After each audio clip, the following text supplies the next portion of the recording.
और राजस्थान में बीजेपी ने अपनी दूसरी सूची में 83 सीटों पर प्रत्याशी उतारे हैं, जिसमें अधिकतर विधायकों को एक बार फिर से मौका दिया गया है। और वैसे में मालवीय नगर में एक बार फिर कालीचरण पर भाजपा ने अपना भरोसा जताया है। और वैसे में कालीचरण सराफ से हमारे संवाददाता लाल सिंह फौजदार ने खास बातचीत की। क्या कुछ कहा, सुनते हैं। भाजपा ने अपनी दूसरी सूची जारी कर दी है। 83 नामों की सूची जारी की है। मालवीय नगर से एक बार फिर कालीचरण सर्राफ पर पार्टी ने दाव खेला है, भरोसा जताया है। लगातार विधायक रहे, जीत का सेहरा बांधते आए हैं। कालीचरण जी, आपको सबसे पहले तो बधाई मिली है। धन्यवाद। क्या रहेगा इस बार? लगातार 7 बार आप जीतेंगे, इस बार क्या? देखिए, 8वीं बार फिर भारतीय जनता पार्टी मालवीय नगर में परचम लहराएगी और हजारों वोट से हम जीतेंगे, क्योंकि हमारे सामने जो उम्मीदवार है उनके लिए हमें कुछ कहने की आवश्यकता नहीं है। कांग्रेस की जो हमारे उनके प्रतिद्वंदी थे, उन्होंने कहा है कि पट्टों में पैसे खाती थी, लोगों की पोस्टिंग में पैसे खाती थी, जिसका वो अपॉइंटमेंट करता है उसमें पैसे खाती थी। इसलिए हमें कुछ कहने की आवश्यकता नहीं है। आपस में जिस प्रकार का भयंकर ग्रुपिज्म कांग्रेस में है, आदि कांग्रेस हमारा प्रचार करेगी और निश्चित रूप से हम हजारों वोटों जीतेंगे। लेकिन लगातार आप कहीं ना कहीं पिछली बार काफी अंतर कम है। पिछली बार हमारे पार्टी के प्रति, क्योंकि हमारी सरकार थी और परंपरा रही है राजस्थान की कि जिसकी सरकार होती है उसके खिलाफ एंटी इनकम्बेंसी रहती है। हमारी एंटी इनकम्बेंसी थी, उसके बाद भी हम जीते। इस बार एंटी इनकम्बेंसी कांग्रेस के प्रति है, इसलिए मैंने कहा कि हम हजारों वोटों से जीतेंगे। कांग्रेस तो कह रही है एंटी इनकम्बेंसी है ही, तमाम जो योजना लागू की है जन कल्याण की, तो वो क्या कहेंगे कि हमारे खिलाफ एंटी इनकम्बेंसी है। सरकार यदि चुनाव लड़ने के लिए आई है तो उनको ये कहना ही पड़ेगा।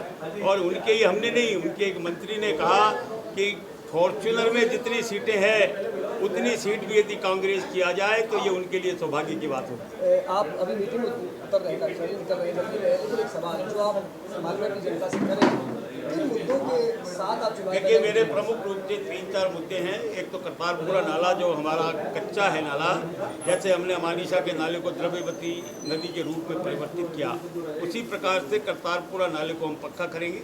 और इसके दोनों तरफ जो 55 कॉलोनियाँ हैं उनमें सीवरेज लाइन डालेंगे, सीवरेज ट्रीटमेंट प्लांट लगाएंगे। इसी प्रकार से हमारे मालवीय नगर का जो हाउसिंग बोर्ड का और जेडीए का क्षेत्र है, वहाँ ये सीवरेज की जीर्ण अवस्था में है सीवरेज की लाइन, उसको हम परिवर्तित करेंगे। केंद्रीय सरकार से बात करके उसके लिए पैसा लाएंगे और सीवरेज लाइन का नवीनीकरण करवाएंगे।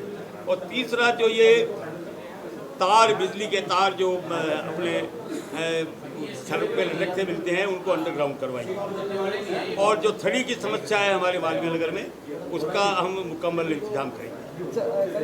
जो आप कह रहे हैं, लेकिन कहीं ना कहीं उत्पादन खबर तो आपकी पार्टी को लेकर के आ रही है। भारतीय जनता पार्टी, देखिए सुनिए, भारतीय जनता पार्टी अनुशासित पार्टी है।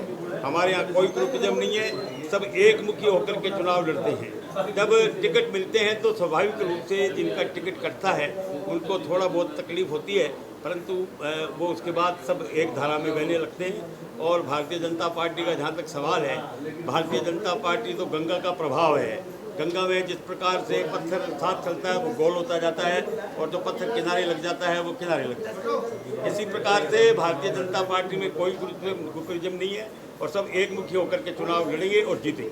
तो यहाँ इस तरह की बातें आ रही है कि वसुंधरा को साइडलाइन किया जा रहा था, इससे बातें भी दूसरी सूची में साफ हो गई, सब साथ चल रहे हैं। देखिए, हमारे यहाँ ग्रुपिज्म नहीं है, मैंने जैसा पहले कहा। और वसुंधरा जी का जहाँ तक सवाल है, यदि मैं कहूँ कि साहब वसुंधरा जी की वरदस प्राप्त काफ़ी लोगों को टिकट मिला है तो कोई अतिशयोक्ति नहीं होगी, पर हमारे यहाँ ग्रुपिज्म है ही नहीं। हमारे यहाँ ग्रुपिज्म के आधार पर टिकट नहीं मिलते, योग्यता और जीतने के आधार पर टिकट मिलते हैं। यहाँ जीत के आधार पर टिकट मिलते हैं और एक बार फिर दोबारा चुनावी समर का भरोसा जताया है और उनका कहना है कि वो 8 बार फिर चुनाव